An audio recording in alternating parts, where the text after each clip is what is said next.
Hello guys and welcome back to Hiring Guru Official. In today's video, we'll learn how to ace the non-voice AMCAT test. Before we get into this video, a big thank for all the love on my voice AMCAT test video. It's amazing to hear that many of you aced your interviews after watching it. Just want to highlight one thing. There are quite a few videos on this topic that you can find on YouTube.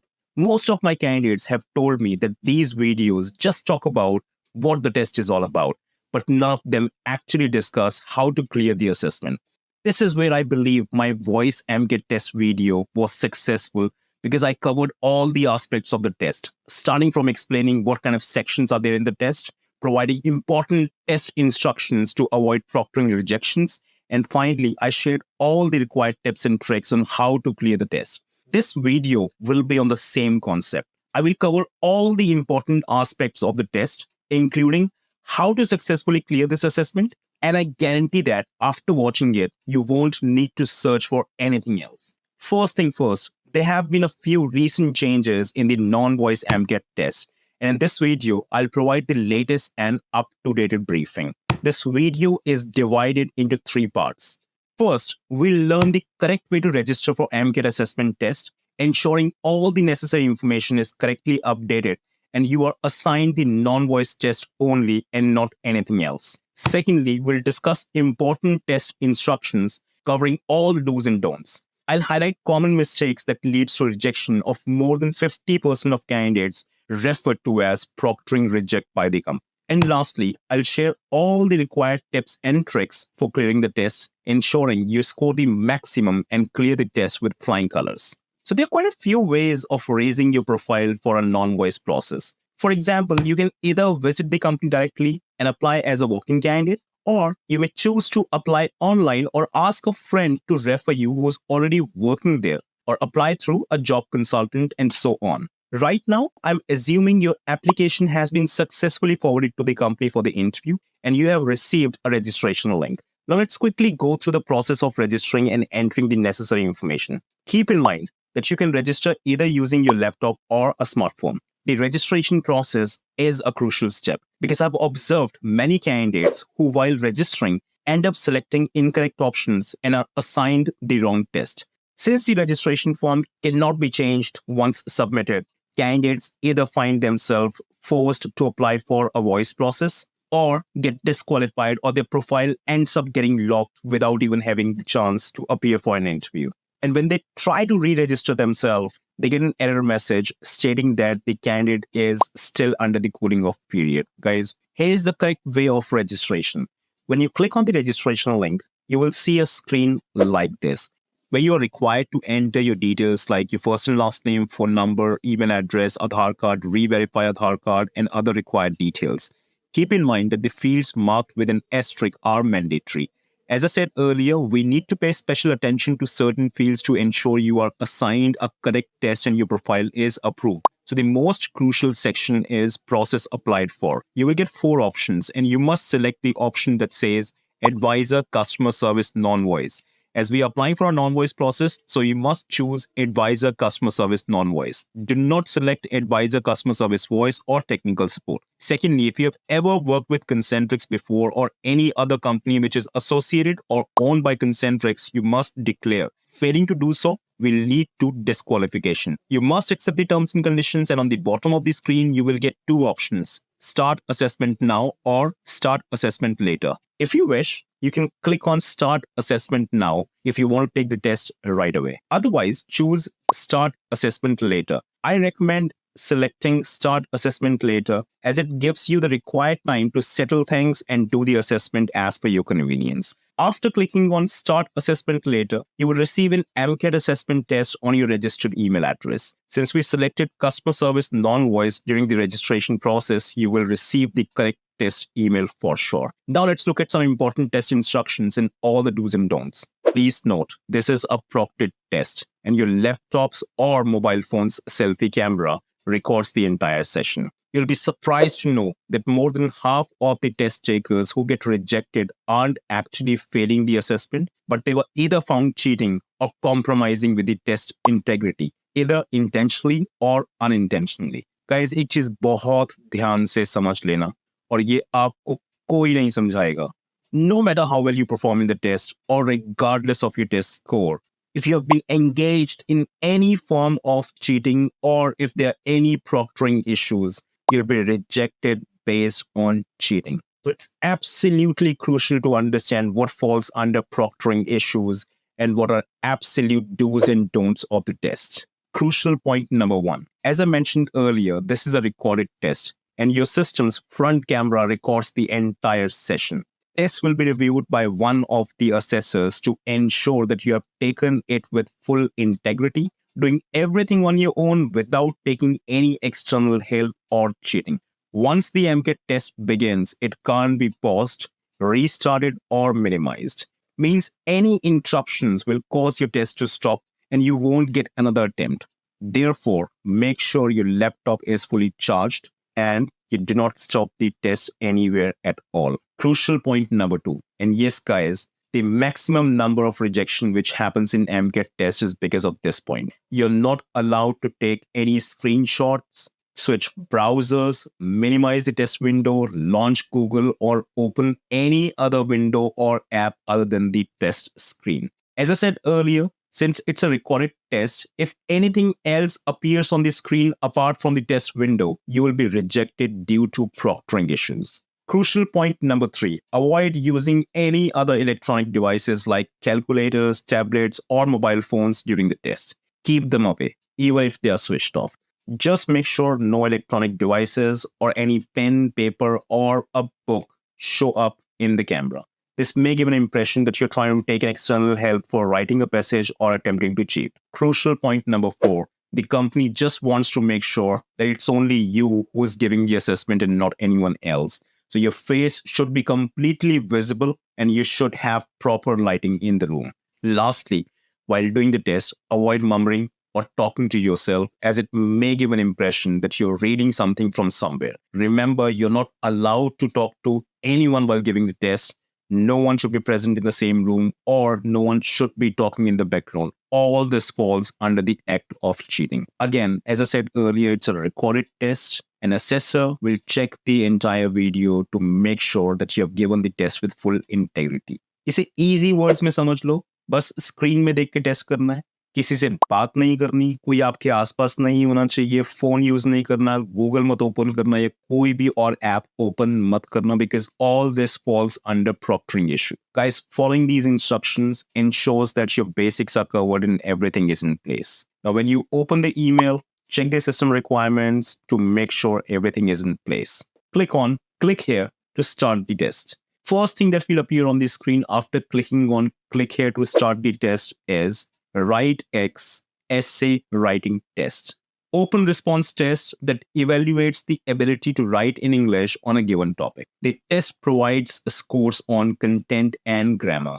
One topic in 20 minutes. Please compose your response in paragraph format. Write a detailed response providing relevant facts and logical arguments, justifying your opinion with suitable examples. The length of the essay should be between 100 and 400 words.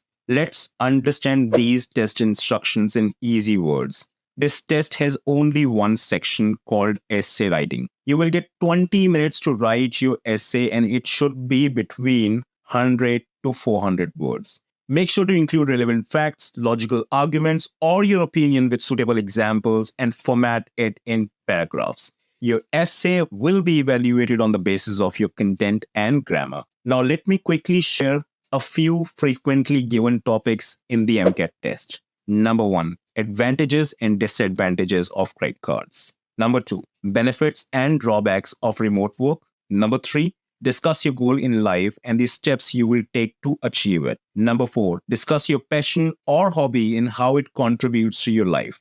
Number five, share your favorite book or movie and explain its influence on you. Discuss social media merits and demerits. Number seven, who's your hero? Explain why. Did you notice, guys, that I've been emphasizing on using a laptop or desktop and not a mobile phone? The reason being, on a mobile phone, typing on short keyboard can be challenging. Since the test involves only typing, it's recommended to attempt it on your system and not on a phone. Guys, before we talk about writing tips, let's make sure your basics are right. I'm talking about the common mistakes candidates make while writing on topics. I always ask my candidates to be very, very careful when it comes to capitalization, spelling mistakes, and punctuation errors. Unfortunately, all these are nothing but silly mistakes, and many candidates tend to overlook them. I see so many candidates only concentrating on increasing the word count and not paying attention to these basic things at all. Guys, let me quickly walk you through how to fix these mistakes.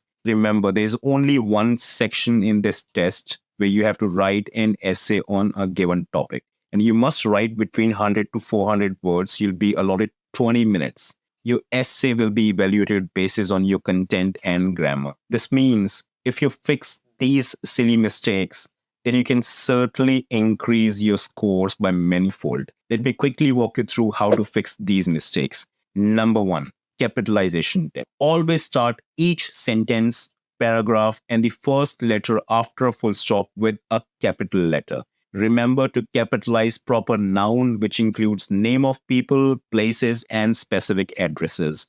Additionally, I should always be capitalized, like I am. So whenever you're writing I, it should always be in capital letter. Guys, I guarantee that avoiding these mistakes will ensure that your writing maintains a grammatically correct appearance. Number two, end your sentences the right way. Always put a full stop when you finish a sentence. Use a question mark at the end of sentence that asks a question. Also, always use commas to separate items in the list and when you have two ideas joined together. This makes your writing look clear and easy to understand. Number three, formatting tips. Use paragraphs while you express your ideas. Even the test instruction says, please compose your response in a paragraph format. Also, choose everyday words to make it clear and stylish. This makes your writing easy to understand and gives it a polished look. Most importantly, proofread your work.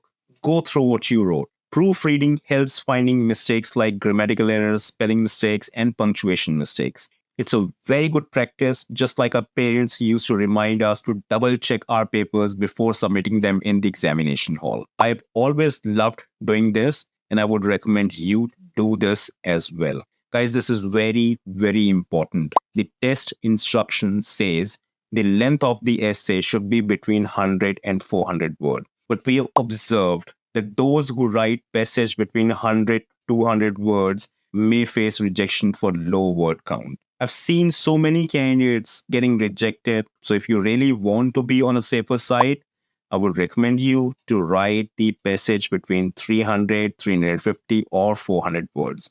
Guys, I'm really sorry if the video is getting a bit long, but I believe in providing detailed information on any topic I touch upon. My only and only motive is to help you clear the test, and everything that I'm talking about is crucial to pass the test. Please stay with me until the end of the video to make sure you're ready to do well in the test, because there is a very important section coming right after this. Anyways, we have reached the last part of the video where we'll discuss how to write on any given topic and meet the desired word count. Guys, I've seen many candidates who had the caliber to do the job successfully, but just because they couldn't write well on the topic or meet the desired word count, they got eliminated. This makes me feel a little sad and encouraged me to make this detailed video so that I can help them with my insights and tips to ensure that deserving candidates get the job for sure. Now comes the best section of this video. Guys, remember I shared a list of frequently given topics in the test? But what if you get some other topic? Actually, the bot randomly assigns topics to all the test takers and you never know which topic is coming your way. There could be millions of topics in the world, and it's ethically not possible for us to have prepared for all of them. So the best thing to do is to learn a method or a trick that enables you to write on any given topic. Let me share my absolute favorite way of writing on any given topics. Don't forget that in this test, you'll be calibrated on the basis of your written abilities, and you will only be allowed to proceed further for other rounds once you clear this assessment and write on a passage for minimum 300 to 400 words. So now, let me show you how I used to write on any given topics. So when it comes to the art of writing on any topics, I break it down into three parts. Number one, introduction. Number two, main content or body. Number three, conclusion. Let me explain each point in detail. And in order to do that, I'll use a job interview as an example. So, first point is introduction. Always begin your topic with a brief introduction to set the stage for your writing. Have you ever wondered why questions like, tell me something about yourself, or can you please give me a brief introduction, are always the first question in an interview? It's because the hiring manager wants to learn a bit about you before diving into the detailed questions. They want to know, what is your name? What is your qualification? What is your work experience? What is your strongest skills or achievements? What sets you apart from others, and what makes you a perfect fit for the job? We always do our best to introduce ourselves in a way that keeps the hiring manager interested and leaves them eager to know more about you. Similarly, our first objective should always be writing a convincing introduction statement for our passage. Our entire focus should be on capturing the reader's attention and make them eager to know what's coming next. So let's see what information we should include while writing the introduction part of our passage. Guys, did you notice that all the questions mentioned above were starting with question what? By the way, I wrote it like that to highlight it or to make you understand. Basically, what I want you to do is when you encounter any topic, begin by asking yourself what related questions. Start with thinking of an answer in your mind and then start writing accordingly. At the beginning level, you can start with questions like what the topic is all about, what makes this topic important, what is its relevance, what makes this topic matter, or what the reader can expect in the passage. By the way, you do not have to include the answers of all these questions in your introduction statement. The idea is that the different questions may be applicable for different topics. The list of questions I gave you is sufficient to help you write an introductory statement for any given topic. And as the time progresses, feel free to improvise and add more questions as per your requirement or your comfort. Guys, in a nutshell, you must write your introduction statement in a way that it should serve as a guide, providing the reader with a roadmap of what to expect in the rest of the content. If you wish, you can take a screenshot of questions for the future reference while we move on to our next point, point number 2, main content or body. Once your introduction is ready, we need to dive into the main content, elaborating on your ideas and thoughts to work on the body of the essay. There is no set pattern for the body section of an essay. Different people use different approaches. Let me share my approach or method of writing on any topic. If you find these tips helpful, do subscribe to my channel and share it with your friends to help them in clearing the assessment. I use a very simple and straightforward formula called FPCS to write in the body section of my passages. This method follows a more traditional approach for writing on topics, where F stands for facts. Always start writing on essays by presenting relevant and interesting facts and background information. This can include statistics, historical data, scientific findings, or any other factual details related to the topic you are discussing. P stands for problems. You should talk about the problems, challenges, or difficulties related to your topic. These might be real world issues, complex aspects, or any negative side of the subject. Use examples or stories to make your discussion more interesting and easier to relate to. Number 3, C stands for causes. After discussing the problems, it's important to talk about the reasons behind those problems.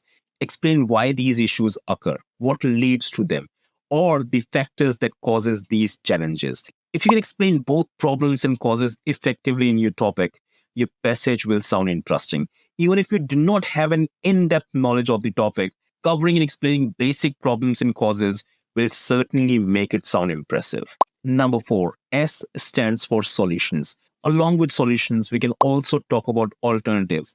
After discussing the problem and their causes, it's essential for focusing on solutions. Provide ways to address the issues and consider introducing alternatives. Explain how these solutions or alternatives can improve the situation or overcome the challenges. It adds a practical and positive aspect to your discussion. Remember the formula FPCS: facts, problems, causes, solutions. Let me say it again: FPCS: facts, problems, causes, solutions. This formula has always worked for me like a charm and hope this will work for you as well. Guys, once you clear the non-voice MCAT test, the next round of interview will be Versant writing test, which is also known as non-voice Versant. I've already created a complete and comprehensive video on that as well, which people are liking. And I'm sure after watching that video, you will clear your non-voice Versant test as well. I'll share the link of the non-voice Versant video in the description and at the end of this video. Guys, be sure to share both the videos with your friends or anyone who needs help in clearing these assessments. Now let's move on to a final point, point number 3, conclusion. Just like the introduction and body statement of a passage, it's crucial that the conclusion is equally strong. The conclusion is where you share your final thoughts, make your writing memorable, and reiterate the main points you have covered. It helps readers in understanding your message, essentially serving as the last part of your essay. Conclusion should be summarizing important aspects and revealing the decision you have reached. Guys, this is very, very important. Avoid introducing any new ideas in the conclusion. If you have any idea or thoughts, incorporate them in the body section of your essay. Keep your conclusion around 10 to 15% of your essay's total words. For example, in a 350 or 400 words essay, your conclusion should not exceed more than 35 to 60 words. Use clear, formal, and simple language for essay understanding. When finishing your essay, revisit your main idea, but do not merely repeat it. Summarize the key points in slightly different ways or rephrase them. Just the last thing before I let you go. What if you encounter an essay or topic where you struggle to come up with ideas? These tips are awesome and will surely help you in clearing the assessment. But just in case you get something unexpected, I understand that one rule cannot work for all. For such instances, I have created a comprehensive video on how to master the art of writing on topics and essays. I couldn't include all the tips in this video to avoid making it too lengthy. If you face any further issues with writing on topics, or if you are eager to enhance your writing skills, do watch that video as well. I'll share the link of that video in the description and at the end of this video too. Guys, I must thank you for staying with me for so long. And I'm sure after following all the instructions given in this video, you will easily clear your MCAT writing test. If you want to appreciate my hard work, then consider giving me a like and subscribe to Hiring Guru Official and turn on the bell icon so that you get notified about all my future videos. That's all for now, and I'll see you in my next video. You take care of yourself. Bye-bye now.